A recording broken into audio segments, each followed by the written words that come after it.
If you're thinking about buying a new home, you probably have lots of questions. Well, not to worry. Your questions are probably very common among house hunters. Our KC Live home and real estate expert is here to answer some of those likely questions about contingent contracts. First, I must ask, what is a contingent contract? So a contingent contract is going to be one that's contingent on the sale of another home. So this is going to come into play with a homeowner or someone's shopping for a house that currently owns a home. And maybe you're wanting to upgrade or move to a new home. Got it. Okay, so let's get to those questions. Now, first, how does buying the new house work, say, when we need the money from the sale of our current home to finance our new home? So the way that would work is, first of all, we're going to make it contingent on the sale of your old home. We're going to work with so I'll work with your lender and provide them a copy of the contract on the sale of your home and make sure they're in the loop to know that, you know what, that mortgage is going to be taken care of by the sale. Then we're going to make sure that we line up a title company. The same title company that's going to close you on the sale of your house will be the same title company. We'll make sure we use the same one on the new one. So you can sit down the same day if you'd like and close on one and close on the next. And the other thing is that we'd make sure that we want to have your closing date be the same. So the day you close and get the money from the sale of your old house will be the same day that you close and put the money down on the new house. So it kind of all happens right next to each other. Almost like turning and signing one document to the next a little.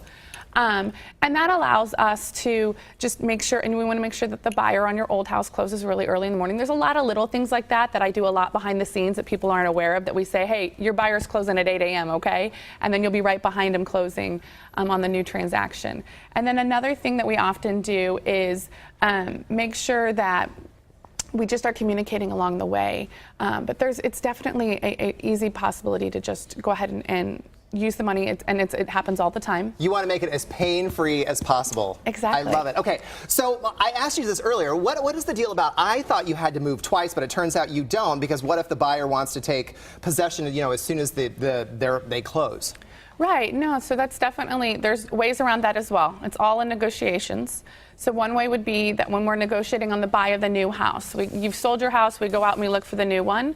We want to, in the contract, negotiate that. You're going to close on a date and get possession the same date. But then on the sale, when we're negotiating that deal, every time I've got sellers that are selling, I want to make sure that I try to negotiate a little time between when they close and when they turn possession over to their buyers.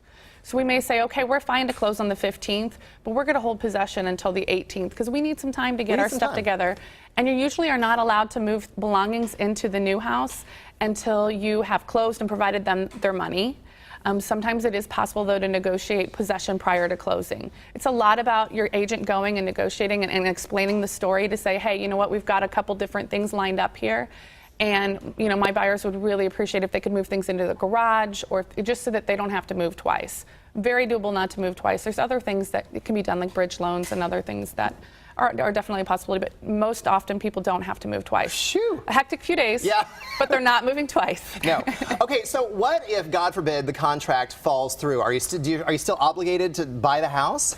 Yes. So now this is a question I get all the time, and you've got very nervous people because they're going, okay, wait a minute, we don't want to be on the hook for the new house if for some reason our sale falls through. No, you've got an out. So it being contingent, your house has to make it through inspections, appraisal, and close. You have to get your money and close in order for you to be forced and locked into the new.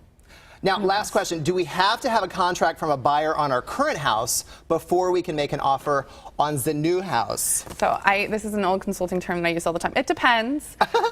So in this market, I would say that I've recently had where we've had a couple different offers come in, and sellers have choices. And it is a little riskier for a seller to accept a contingent contract because there's just a lot more risk involved if your buyer is going to make it all the way to closing, but you don't have to. So if you want to do it where you find a house that maybe is a little dated and needs a little love and not everybody's fighting over, and that seller says, I'm tired of showing the house, we could by all means write something contingent on your house selling that has not sold.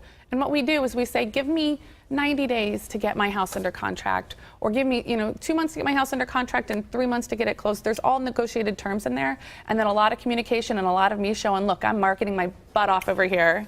I'm working really hard to get it sold, but it is a possibility. There's a lot of strategies that go into play too, Michael, because you can get kicked out of that contract.